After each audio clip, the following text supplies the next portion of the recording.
Well, hello and welcome. Thank you so much for joining us here today. We are very excited to offer our inaugural virtual panel of our first gen Breaking Barriers. And so here to be our moderator this evening is Mariann Sanchez. Mariann is an adjunct instructor in the leadership minor, and she also serves as the assistant director for graduate student life. She earned her bachelor's and master's degree in international relations at USD. In her current role, she advises the Graduate Student Council and graduate student organizations and collaborates with campus partners to create spaces for student growth and engagement. And prior to working in graduate student life, Mariann worked in the Office of Ethical Development and Restorative Practices, where she developed a passion for student development, identity development, and helping students find their place at USD and beyond. Mariann is also a very active member of local nonprofit organizations. So please join me in welcoming our amazing moderator this evening. Thank you so much, Diana. It's a pleasure to join you. So yes, just a little bit about me. My current capacity is I'm now the director for graduate student life here at USD. And I am fortunate that I get to work with all of the over 3,000 graduate law students here at USD in various capacities of their identity development, their professional development, their career development. It's very fulfilling to just be involved in student life. I'm also the co-chair of the First Generation Action Team. And this is a group of individuals on our campus that really works to create spaces and resources for this growing population of first-gen identified students. I myself identify as a first-generation student, so this work is incredibly valuable and important for me. And so we just celebrated the National First Generation Student Week last week, where we had a series of events, and it was very important for us to make sure that we celebrated our first-gen graduate students within that week. And this program in particular is an extension of that. So we're extremely delighted to be able to have this conversation. And I am most delighted because I am joined by a wonderful group of current students and alumni that are going to be joining us to have this conversation and answer a few questions for you that could be questions that you have on your mind. So I will just name them and allow them to introduce themselves. I invite them to unmute themselves and just let you know a little bit about who they are. So starting with Alejandra. Hello, thank you so much for having me. My name is Alejandra Cortez. I am an alumna of the Canal School of Business. I did the part-time MBA program while working full-time.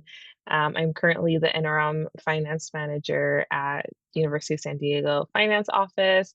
And yeah, it's the first gen as well. And I just completed the program in August. So all of these questions are very fresh in my mind of experiences that I just had. So thank you again. Thank you, Alejandra. And then Diane, if you'd like to introduce yourself. Yeah, thank you so much. Yeah, I'm Diane Nguyen. I'm a current master's student for the Learning Development program here at the University of San Diego. I am also currently working as an associate director program operations here as a for a nonprofit that focuses actually on helping recent first generation college students break into tech. So this is a topic that's very close to my heart as a first gen myself. So thanks for having me. Thank you, Diane. Stella? Hi, thank you for having me. So I'm alumna from the MASHA program, which is the Masters in Humanitarian Action at the Kroc School. I just graduated in August, and I'm working on submitting a manuscript. So, Thank you, Stella. Thanks for joining us. Limli.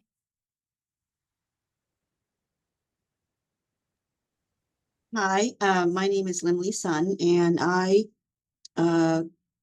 work currently as a director of finance and administration at the Kroc School. So where Stella got her degree.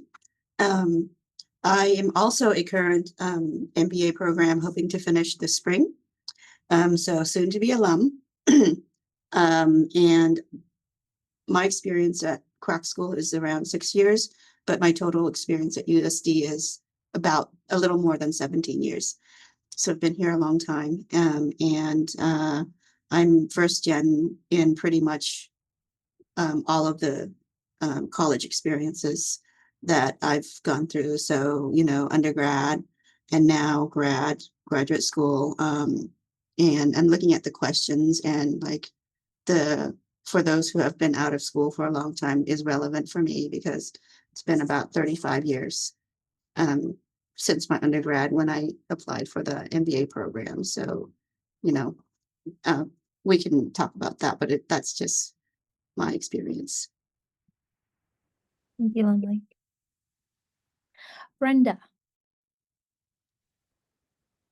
Hi, yes, thank you for having me.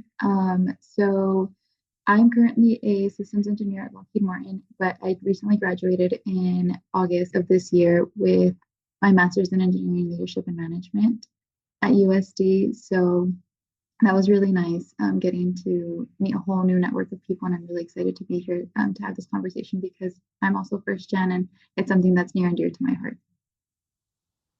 Thank you so much, Brenda. And of course, I would love to invite my other co-hosts who have done a lot of the behind the scenes work to make this possible and are helping with the technology for tonight. If you can introduce yourselves, Jessica. Of course. So I'm also joining today as a panelist. So my name is Jessica Guerrero. I currently work at USD with our online graduate degree programs, but I recently earned my master's in higher education leadership this past May, so a couple months ago, at Souls at USD. So I'm very excited to be here and share a little bit about my experience being a first-gen graduate student. Thank you. And of course, we got to meet our wonderful other co-host, Diana. Did you want to say anything else? I'm happy to. Thank you, Mariann.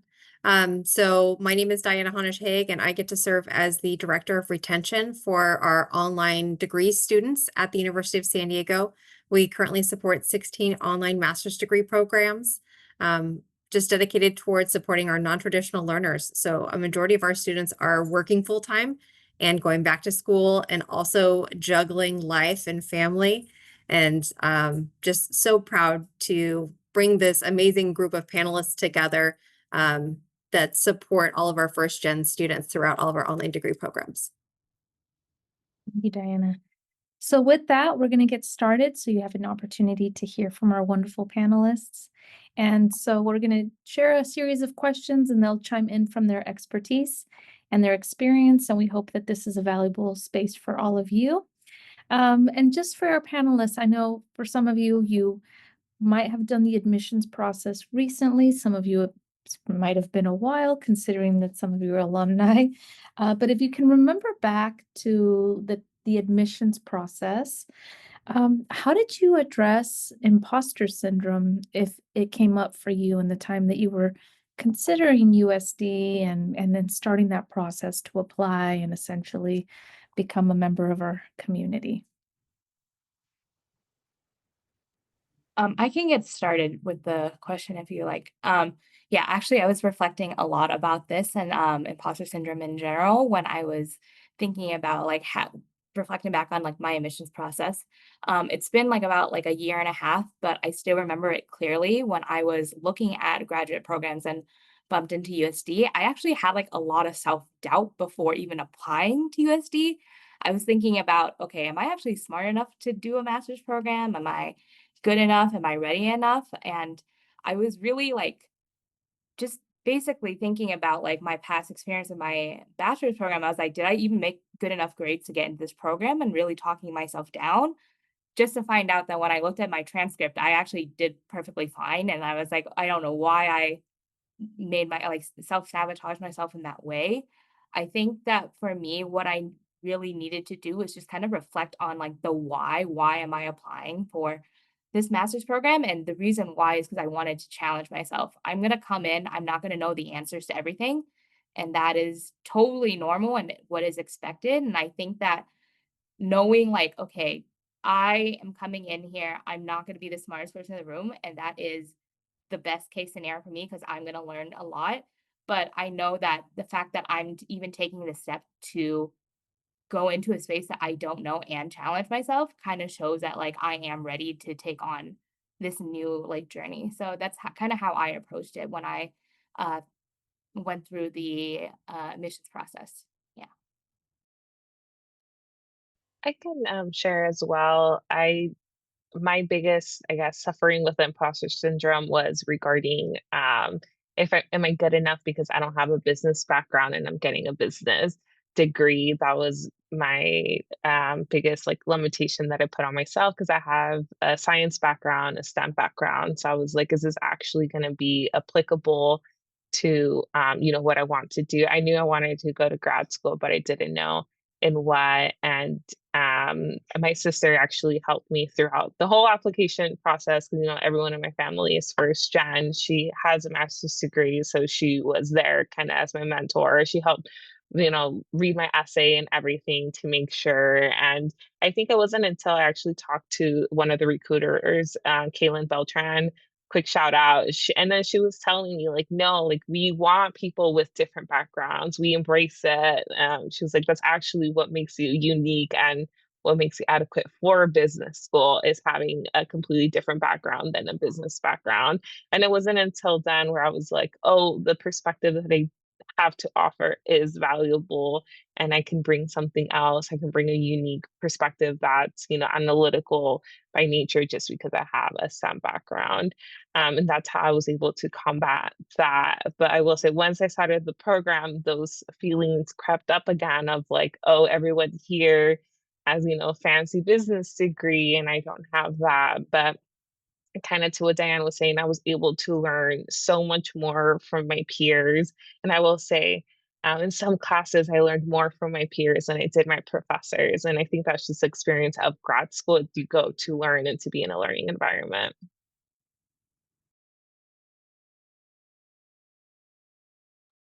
I can go next. So mine is a little bit different. I have to admit that I'm not sure what imposter syndrome really is. Maybe that's an advantage because I didn't really think about that. But similarly, I had some sort of self-doubt being an older student, right? So about 35 years since I graduated college, undergrad. So, been here at USD for a long time. The plan was for my son to go to school here. He got in, he decided, Mom, I don't want to go to college. And at that time, I cried for like 2 weeks and said, well, if you're not going to do it, then I'm going to do it, right? So empty nester syndrome as well. And so I had this sort of like, I applied and the whole application process took me a week because I decided last minute to do it. I on just a lark. I went to the orientation. I was invited to go by a colleague who ended up not showing up. And so it was kind of like serendipity a little bit.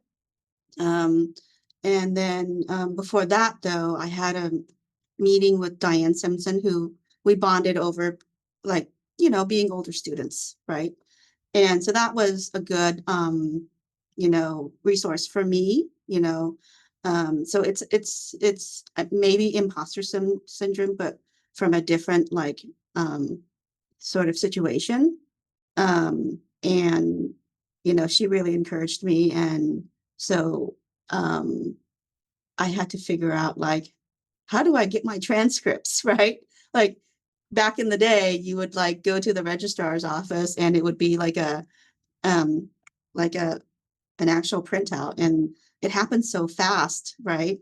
And there's like this clearinghouse, this learned a lot basically, and it happened real quick. And I'm part of the Flex program, which I love because the cohort is very similarly situated professionals that are older, a lot of them with families too. I mean, the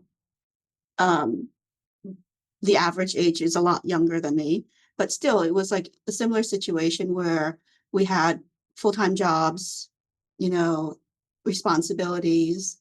And so it wasn't like, I've been in the class and I don't mean to offend anyone who's in their 20s, but I've been in a class with like the full-time students, and that's a completely different dynamic. And so I really appreciate the flex. And I think the part-time program have the same dynamic. It's a similar profile of, demographic, that is. Anyways, I digress. But my situation was more from it's been a very long time since I've been in school. And the encouragement that my initial sort of advising session happened to be with somebody else who had a similar story. And so that was very encouraging for me. Thank you, Lindley. I think a few of you touched on some of the themes connected to imposter syndrome, right? That you might not feel ready, you might not feel prepared, you might not feel might not have the background that you think you need to enter grad school, but ultimately you focused essentially on the whys. You focused essentially on your strengths. And from there, we're able to understand that there is a place for you in higher education. And then the common theme of finding your cheerleaders, right? The people that guided you, supported you, and made you believe that you belong, and ultimately you do. So thank you for sharing that. My next question is for those of you that took time, didn't go straight through and took some time between undergrad and graduate school, how did you prepare mentally to go back to school?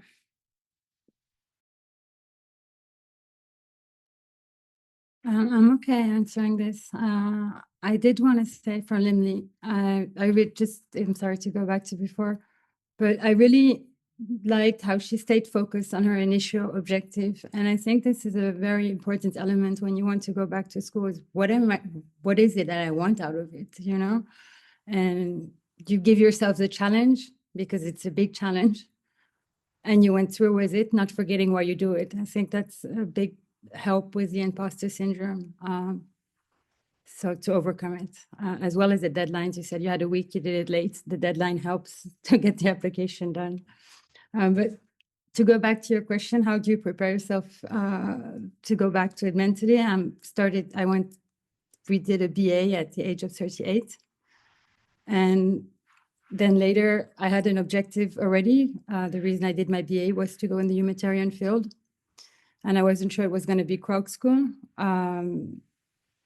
But the gap between was difficult as well to make that leap because it is intimidating. I have an NGO, which is a small NGO. So I come from a very different field, I thought, where it's going to be very professionalized and there's going to be a lot of acronyms that I have no idea of. And at the same time, it was okay. But I want to be part of the professional people too.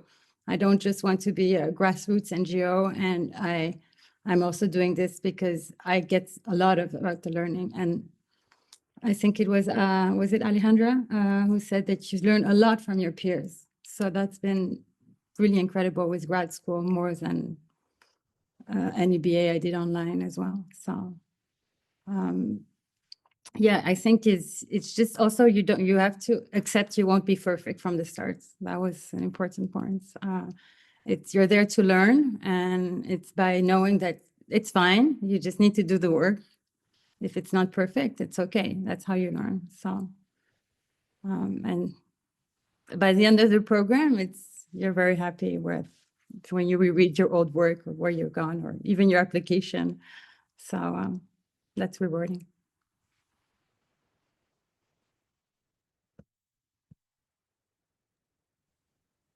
So I know I didn't take like necessarily like the biggest gap between undergrad and grad school.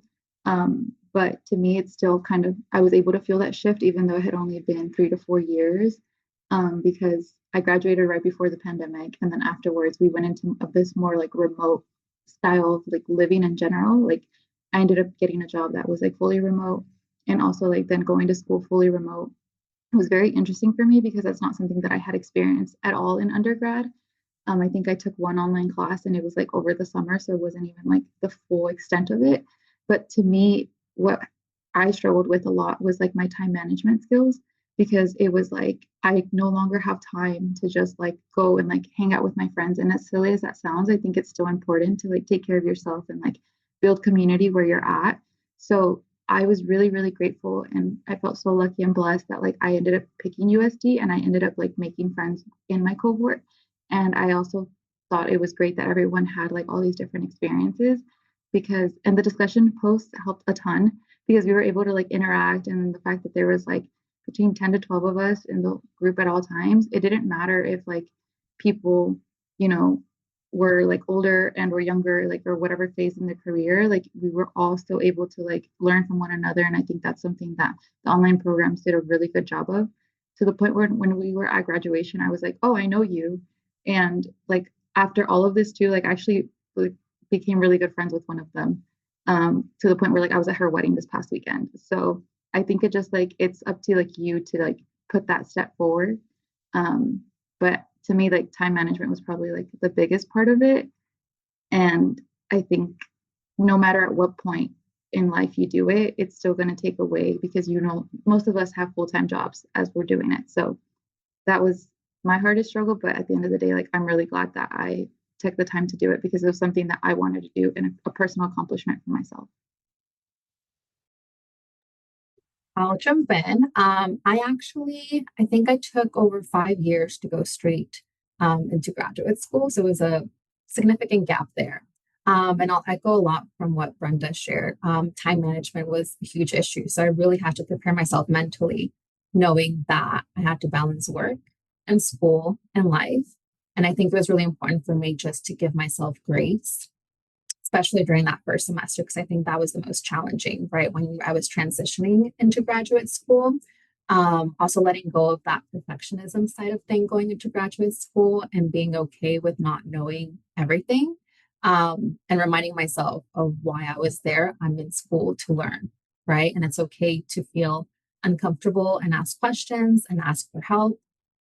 And so I also had to really touch base with like my family and friends in terms of maybe not having enough time to be fully present as I would have loved to have been during the 2 years that I was in graduate school. So setting those boundaries was important as well, knowing that I had to focus time for my coursework, but then also set aside some time for myself and fill my cup up. So it's really important to also focus on your wellness when you're balancing work and school and whatnot. So I think for me, it was just really going in and knowing that it was not going to be easy, but that it was important for me to carve out time and manage my time in a way that it makes sense so that I would not be able to just fall behind in that sense and show up to work and show up to class right after work, which is challenging. But at the end of the day, it gets easier, I want to say, as the semesters progress and you kind of just get into the groove of things. But yeah, that first semester I think was the most challenging for myself. Thank you for those answers. I felt some more themes emerge. Essentially, the time that you take off the gap time is a little bit intimidating, but focusing on the objectives as is valuable as to like why you're going back to school, and giving yourself grace, right? Making sure that you allow yourself to know that things are not going to be perfect, they're not going to be smooth, you're going to make mistakes, and there's a learning curve. And then ultimately, yes, it's a very different life to go from maybe being a full-time employee of a member of a very active family to suddenly being a full-time student or a part-time student, and trying to figure out the balance and working with those people in our lives to understand that maybe our priorities and our ability to show up to everything is going to look a little bit different in the time that we're students, and how that looks to everyone is going to vary per person, right? So thank you for touching upon those, because I think that's really important to share just some of the things you've had to learn along the way. And I'm glad to hear that from a few of you that you've mentioned how much you've learned from your peers and how valuable that experience has been, because we always talk about the traditional learning, but we don't talk about the wealth of experience that that your classmates are bringing into those spaces and how you're able to pull from that and grow. For our next question, we do understand that going back to grad school, there is a financial sacrifice that oftentimes takes place with that. So if you can share, what were finances a concern for you? And if so, What were you able to do for managing funds, living expenses, housing, and school to just make it a reality for you? I can take this one. Just some context. I come from a low socioeconomic background. So both of my parents were blue collar employees. So, basically grew up in poverty, right? And when I went to undergrad, I was able to like hash it through like scholarships, grants, etc. Right. And then for grad school, I knew that this was going to be 100% on my own. Luckily, as an employee of USD, I was able to get tuition remission, but then that also meant that my paychecks were going to be slashed, right? So, given all this information, oh, and the last thing that I'll add before I start to say is I knew part of my program was going to be an international consulting project at the end. So, basically, as soon as I decided that I was going to apply and applied and got in, I just started saving up money. So at that point, like I think a year, a little over a year before the program started is when I started to save up money. And kind of what you were saying, Jessica, at that point is when I started telling my friends and family, I'm like, hey, I can no longer hang out because I need to save up my money because I have this international project or, the just expenses of being in grad school. And I started that early on just because of my economic standing. But preparing that and making those sacrifices, I was able to be like more free, if you will, during grad school, where I did have that extra spending cash.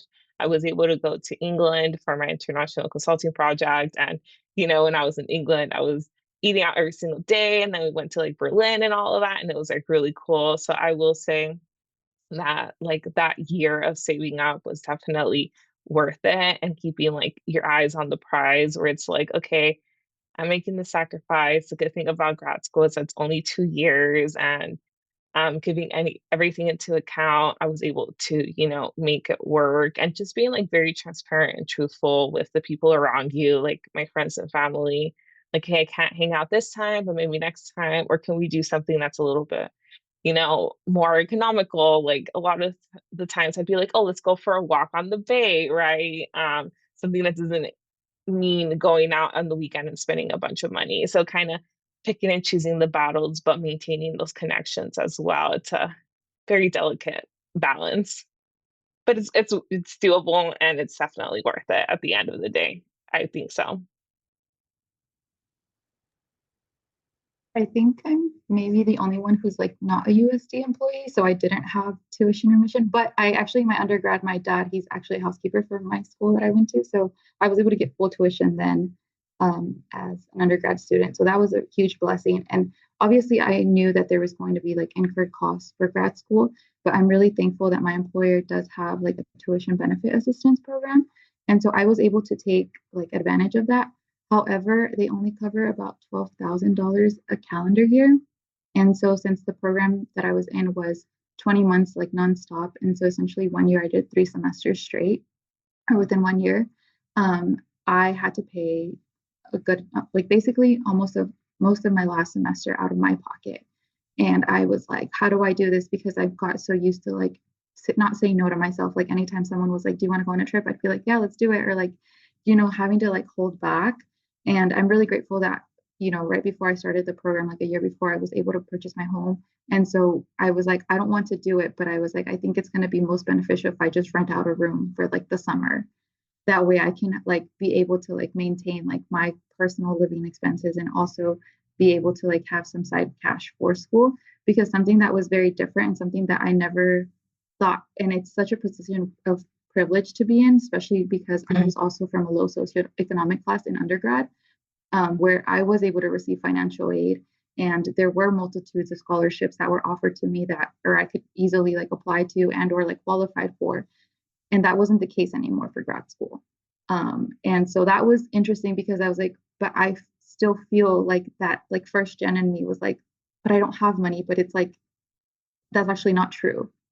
And that wasn't like no longer my reality. So I think it was like more of a reality check to me to be like, oh no, like I can't afford this. I just have to like make sure that I'm managing like my time, my money, and all of like everything that I have going on carefully to make sure that I'm not like putting myself in an uncomfortable situation just to get my degree. And It was really interesting, like filling out the FAFSA, but I'm really glad that I was able to graduate like debt free, and I'm glad to be in the position that I was in, and that my employer paid for it. So that was like my personal experience, and I do think that a lot of companies, because I know some of my other classmates in my cohort, like they received like vouchers and stuff when like the company paid the school directly. So there's a lot of options, and I think just like making sure that you work with your employer for especially a higher education degree is something that I would highly recommend to help subsidize some of the cost.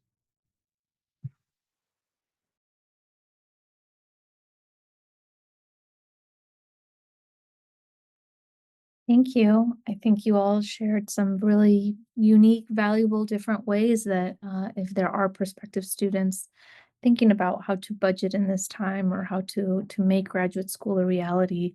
I know two of you benefited specifically from tuition benefit assistance programs. So that's if you are in a position where you can take advantage of that, definitely do that. Of course, financial aid is a big help when going back to school. And then just figuring out budgeting and money management options. I know that there's a lot of tools out there and apps that help with that, as well as resources at USD, but also beyond in terms of financial wellness. So thank you for that. What are some helpful resources that served you as a first generation student? I can go for this one. I would say for me, I don't have any links or I don't have any like companies or anything like that. But what I would say is your biggest resource is your network. I would say that people at my organization like to say your network is your net worth. And I believe that fully. When I think about that one, I think of the folks that I interacted with within my master's program now. I feel like we said, like as a theme, is I've learned a lot from them and the resources they've shared within the discussion prompts and even just talking to them. Something I really enjoy about my program is that even though it is all fully online, we do have projects where we'll have to schedule Zoom calls with each other and talk through and discuss like whatever the topic is. And I think from there, like I love how we can go off topic and talk about our own work and like learn a little bit more about that.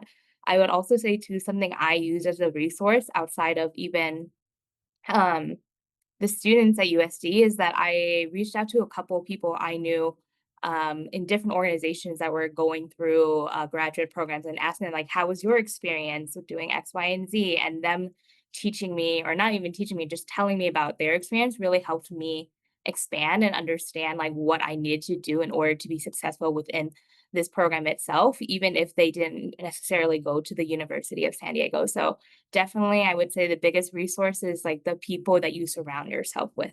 Yeah. I'll jump in. The first thing that came to mind was the Souls Graduate Writing Center. So I like have to highlight it, especially as a first gen student going back to graduate school. Writing was a challenge initially, right? To write at that graduate level. And so being able to use that as a tool, submit my assignments and get feedback was very helpful, not only in strengthening my skills, but also building my confidence. And I could have really see the growth from like the first paper that I wrote all the way into like my capstone final paper that I submitted. So that was such a wonderful resource. And I know that it's available to all USD students. So I would definitely encourage you to take advantage of that. Also office hours, it's true for undergrad and it's still true for graduate school, taking advantage of just meeting with my professors. I would go in and talk about the assignments, but also just kind of pick their brains in terms of, career paths, what they're doing, any research. There was one professor during my first semester that was conducting research. And so it was really fascinating to touch a little bit about that and pick her brains. So again, it holds true. Meet with your instructors. It's very helpful just to get the ball rolling and also build those relationships.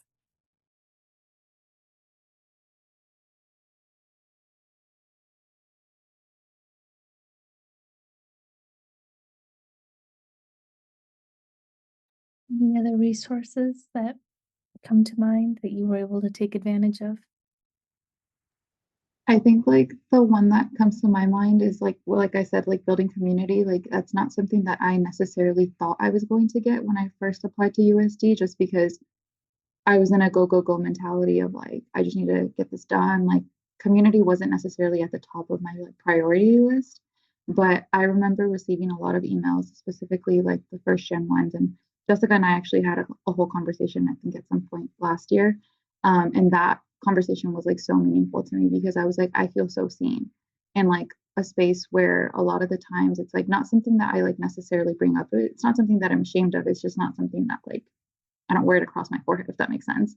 And so I was just like, oh, like this is like a group that I identify with, and it is like it has impacted my experience, and specifically in undergrad. And I didn't think it was necessarily going to be a challenge in grad school, but it was still nice to be able to find that community. And I commend USD because I feel like they did an incredible job just for me to feel like seen and safe and like heard, and like having that safe space to me was like unmatched. Like I'm so grateful for like picking the school that I did.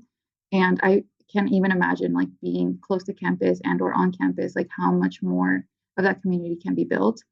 And like so I live in Texas, so like it was not necessarily super feasible to me, but still being able to create that in a virtual environment, I think went a long ways in my book.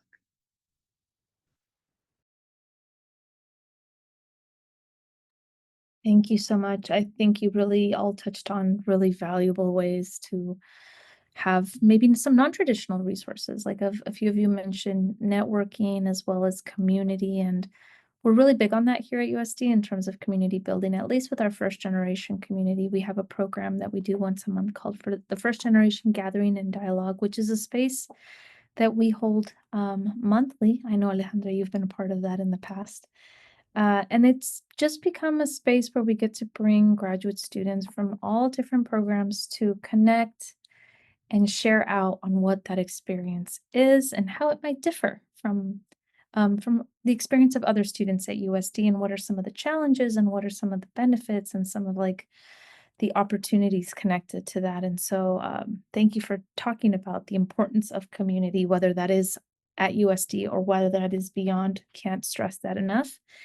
And then, yes, Jessica, thank you for bringing up actual resources that exist for our students, such as the Writing Center, making sure to take advantage of office hours. There are actual offices and roles here on campus that are dedicated to providing support to our current students in various different capacities. And so we always invite students to just enter the doors and take the first step to accessing those resources, because when they do, their experience at USD suddenly is much richer and more well-rounded because of that. So thank you for sharing. Moving on to our next question. What is something you wish you could have prepared for better before beginning your graduate program, or something you wish you would have taken advantage of during your program? I Yeah, can I want to go share. back to it. Sorry. Go ahead. Oh, go ahead. I want to go back to what Jessica said. The writing lab is something I discovered a little bit late. And I definitely wished I would have used and abused it more while I was doing the program. So it's a really, really good tool. And I was very sad to notice it terminates with your graduation. So I would really suggest that if you have good papers or work you like, even if you don't feel like you needed that to get your good grade, get it through the writing lab, because they will just polish it to perfection for your professional portfolio. And I think that's a very good resource to have. So that's I just something want I to would. briefly, sorry, I just want to briefly jump in and like, highlight the writing lab as well, because as at the Croc School, I pay the bills for those um the students at Croc who take advantage of it. And it's like very well worth it. And so I'm happy to see like a couple of people mention the writing lab, and we discovered it several years ago. And I again really good testimonials, and I'm gonna share with my assistant dean about the experiences, because I'm so happy to hear about that. I truly believe in it, and we do support it at the Croc School. And just shout out to the writing lab. Sorry, go ahead.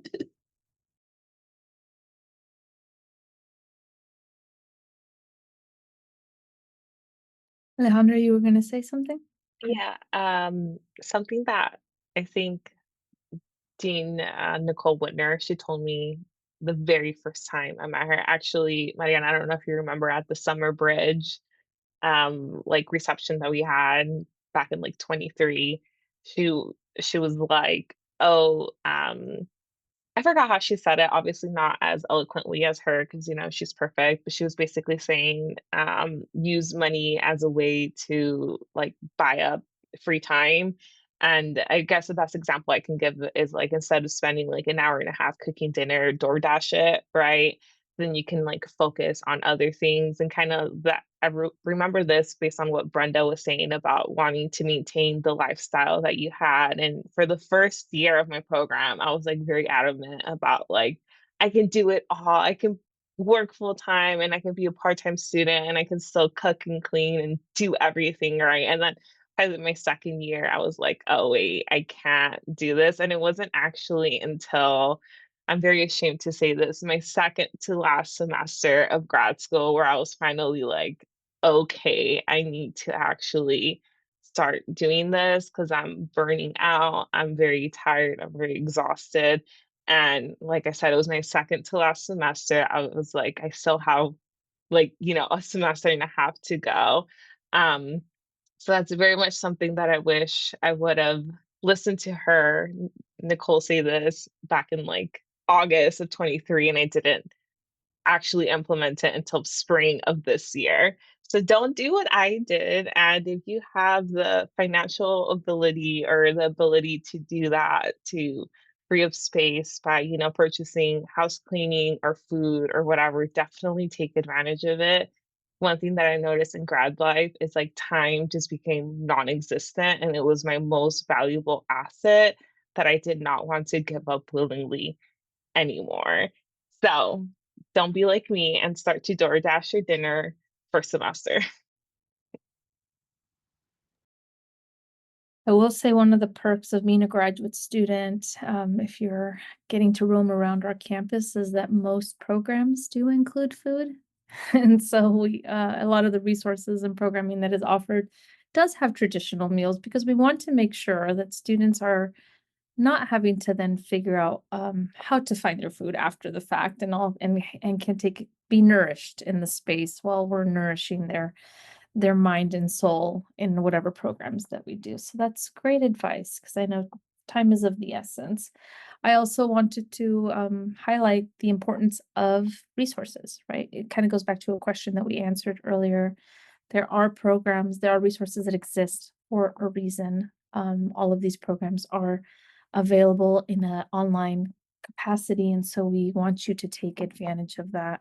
The writing lab, of course, writing centers. We have 3 different versions of that here at USD that are just so valuable for however students need to engage those spaces because going back and writing papers is not something that is necessarily intuitive to going back to school, and sometimes you need a little bit of refreshers. We also have mentorship programs that we've built in that are just a really nice way to engage with current students, alumni, as well as employers. And so taking advantage of these mentorship programs that are built in, we have an app called Timely Care that essentially helps students balance perhaps mental health, perhaps seeking wellness professionals in different capacities. And so the resources exist. And, like Alice said, sometimes it's never too late, right? It might feel like, "Ooh, I wish I would have taken advantage of this earlier," but whenever you need to take advantage of it, that's the moment that it was right for you. So thank you for balancing those. I'm gonna go back to comment that Alice said about time management and essentially Brenda and essentially Jessica. What are some recommendations for how to balance graduate school and other responsibilities, including work and family? What were some ways that you were able to resolve this dilemma around time management and balancing life? I can go first on this. I think for me, I am a big advocate of calendar holds and time blocking in general. Google Calendars is my life. And I would say blocking off time to know like, hey, I'm going to work on school time. This is my focus time here. This is for work. This is time for friends and family helps out a lot. That being said, life happens, life changes. You can't always go into plan. I think that's also important for you to know too. Something I like to do though is like every Monday, I will look at my week as a whole and understand like, okay, like what are my deliverables for work? What are my deliverables for school? And where can I fit things in between? And I always consider too my mental health and like doing things that I like to do because I feel like having the balance helps you out with school too. Because once you're like rest up, you can perform their best in school and your workplace. So having that all laid out is like really great for me, and being able to be flexible and adaptable as well has helped out tremendously in my personal opinion. So just those time blocks and like doing I don't know if everyone knows what this is, but the Pomodoro technique has been really helpful too. It's basically when you work for about 50 minutes straight and then doing 10 minutes of breaks really help out too, just so that I can just get some like fresh air and breath in between all my tasks. That's been extremely helpful. Yeah. I think like my Google Calendar is also like something that I am like is just my bestie. But to me, something that I did that I in the beginning, whenever I first started grad school, is like I used to be the person who would have like different plans for like morning, mid-afternoon, and then evening. And then when I started, I was like, I don't know what my classes are going to look like. So every time I started a new semester, like I would only plan one activity for like Saturday, one for Sunday. And I kind of went like that. But then, like Diane mentioned, like sometimes life happened. And so me and my laptop, we would go everywhere. And it'd be me being like, hey, like I just need to submit this. But I would always try to do a lot of like the work that required a lot more like of me to be present and like physically there beforehand. So I would do my outline for my paper or whatever I needed to write out. That way it would only take me 10-15 minutes whenever I was with like my friends and family being like, hey, like let me just finish this real quick, or I just need to type up my ideas. And that would get me going. Something else is like that wasn't necessarily part of the question, but I think that is like super important is like you still have to make time for yourself and like you have to show up for yourself. And so one thing that I started doing a lot was like going on walks, because that way I could listen to my books that I had to listen to for class. And it was like, well, I have to read this anyway. I might as well like go and get some fresh air and also like some exercise in. And something that Alejandra mentioned also about like just if you have the like financial ability to do so, I was someone who like the gym would scare me so much, and I would spend like an hour, 2 hours just like being like, I don't even know what's going on. Like, what do I do? So going to workout classes was so helpful for me because it was like 50 minutes of my time. I went in, got out, and didn't have to think about it. And obviously, like there can get really pricey. So that was something that I'm like super grateful that I was able to like afford. And it's something that like still brings me so much joy because it's you go in, you get out, and then you don't have to think about it. And it's something that like would recharge myself and something that I like really feel like got I ended up doing a lot of while I was in grad school because it was like my me hour that I could just go, not think about it, and then come out refreshed. Um, I'm gonna piggyback on what Diane said and Brenda said. I learned this in a different class that I took. It was basically like how to like organize your life or whatever. And one of the key things that they said is everything that you know you need to do, put it in your calendar. Like that is static and that cannot move. So every single semester I would do this. So work, I worked 8 to 4, and then my classes were all in the evening, so those were all there. And then I would put in my homework time, which was like Saturday morning and Sunday. And basically, like my Monday through Thursday and Saturday and Sunday were all blocked off.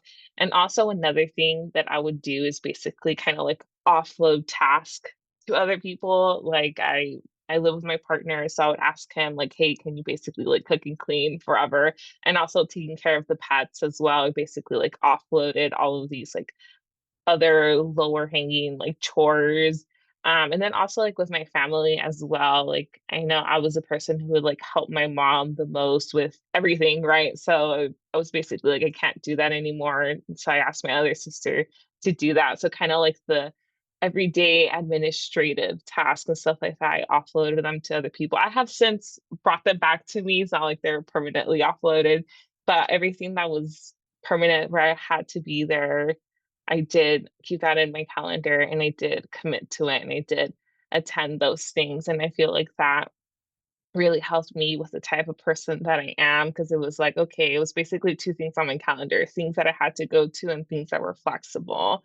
And that really helped me manage things, especially those days where I would wake up and I would feel like really lazy or just like tired. And I'm like, oh man, do I really have to do this? And if it was an event that I had to really go to, then I would go. But if it was something flexible, then I'd be like, okay, maybe I'll skip this one and go to the next one and kind of evaluate from there. Yes, that's real. Even though you want to be at everything, you cannot be at everything. There's definitely choices to be made, things to be prioritized. And what I'm hearing is if it's important enough, it will go on your calendar and you will do it. I live by the calendar as well, so I completely understand that. I sometimes will even block that I need to like take a walk and take a break and take a breath. And so sometimes you have to do that because if not, you don't put that time during your day, and so it's necessary to do that. For our final question, I'm hoping that each of you can share what is one piece of advice you would give to incoming first generation students.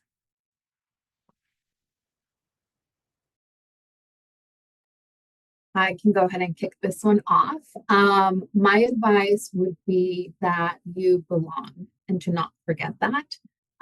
You were admitted to this program for a reason and you have what it takes. Otherwise, you would not be here. So just reminding yourself of your why, reminding yourself that you're capable of doing what it takes to succeed in your program and to not doubt yourself. And also just a friendly reminder that there are so many resources out there. Lean on your friends, lean on your family, your coworkers, because I guarantee you that you have a tribe that's there cheering you on.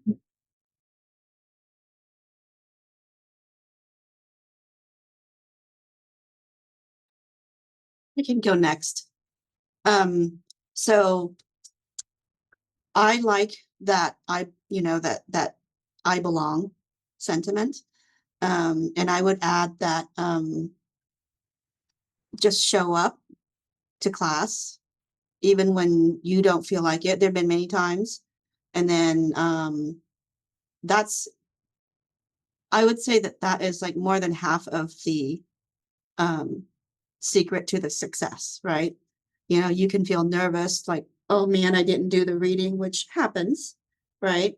You show up anyway and you learn something and you just, it's a process of just sometimes pushing yourself, but show up and do the work. And, you know, and this coming from a former recovering perfectionist, where it was like, if I cannot do this right, I'm not going to show up because I'm like, I don't want to out myself that I didn't do the work or like I can't, right?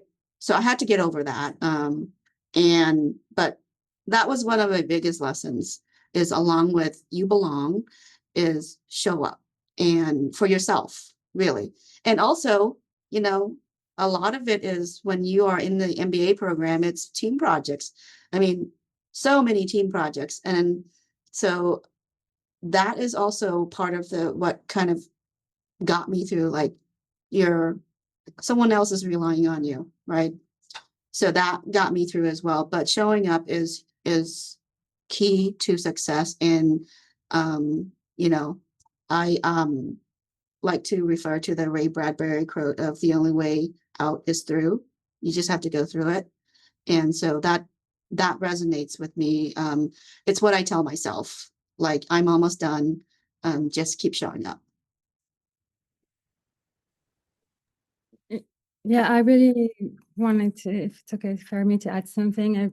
I also think that studying can be very isolating. And I think this is something we have to recognize. So especially as a first generation, not everybody gets it, what you're doing. And I think it's important to not expect everybody to get it and to know why you started this, like we said before, and go to your objective. Remember that why, like Jessica said. So I think that's an important one because it's okay they don't get it. And some that do. And also in your network, not everybody has the network as well, but just find the people that are reliable throughout the studies. That's important. And sometimes it's not the ones you expected. So, but just find the ones that are reliable and that are encouraging along the way. That they get it or not, it's fine. You just have to get your program through. So, yeah, that's my advice. My advice is, and I really hope this doesn't get like edited in a weird way. It's like it's okay to be scared and it's okay to have fear. And sometimes that's an indication that you should do it. That's why I'm like, I hope this doesn't get edited weird. Because if you're scared of something and something scares you, you should not do that. But in this case, like in an academic setting where it's perfectly safe, then yes, if you have that fear or that uncertainty, this probably means that you should do it. And I know that's counterintuitive and piggyback on like what everyone was saying. Like that's you have to put yourself out there. You're already in the program and you experience it, and that's how you get to the end. And even though it's scary, it's okay. And that means you should do it. I think like piggybacking off of everyone, like I wholeheartedly agree. And something like advice that I wish like someone gave me, because like I mentioned earlier, like it's not necessarily like I would never bring up the fact that I was first gen. It would just randomly stumble upon conversations. But I was never ashamed of where I came from or the fact that like any of my background. I think it makes each and every one of us unique, and it makes our story like much more resilient. And I think just don't let this title or like self-identifying like factor like hinder you from like doing whatever you want to do. Like at the end of the day, like we're all just trying our best. We're showing up, we're doing it. It doesn't matter that we started at a different starting point than the rest of our classmates. And I think that the people that are meant to be in your life are going to be your biggest cheerleaders, and they're going to be like, wow, I'm so proud of you. Because I remember telling someone in a previous role that I was like, yeah, like I'm first gen. And she was like, that is incredible. Like, I'm so proud of everything that you are doing and continue to do. And she like took inspiration from like my story. And like, I thought that it was like no big deal.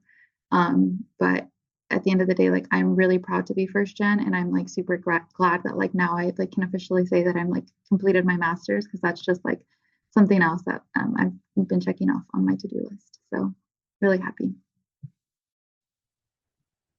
Yeah, just to piggyback off of like having cheerleaders around you, I think my piece of advice definitely is surrounding yourself with like a good support system and just building your community who like just continues to champion you and your success and push you to grow yourself.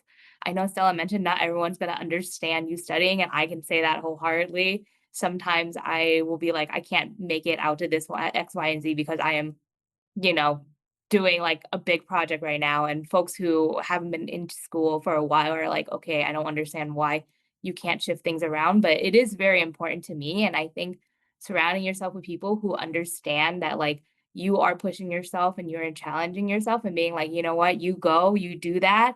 I want to see you grow in the end of the day really does help you and your own self-confidence. Yeah. Thank you, everyone. So to summarize what I heard, build your community, you belong, lean on your tribe, just show up, remember your why. It's okay to be scared and be proud of where you came from. So I want to thank you for spending this afternoon, evening with us and giving some wonderful words of wisdom based on your experience, and for just being that person for those individuals that are joining us in this session. Thank you once again, and I wish you all a wonderful evening. Thanks for joining us.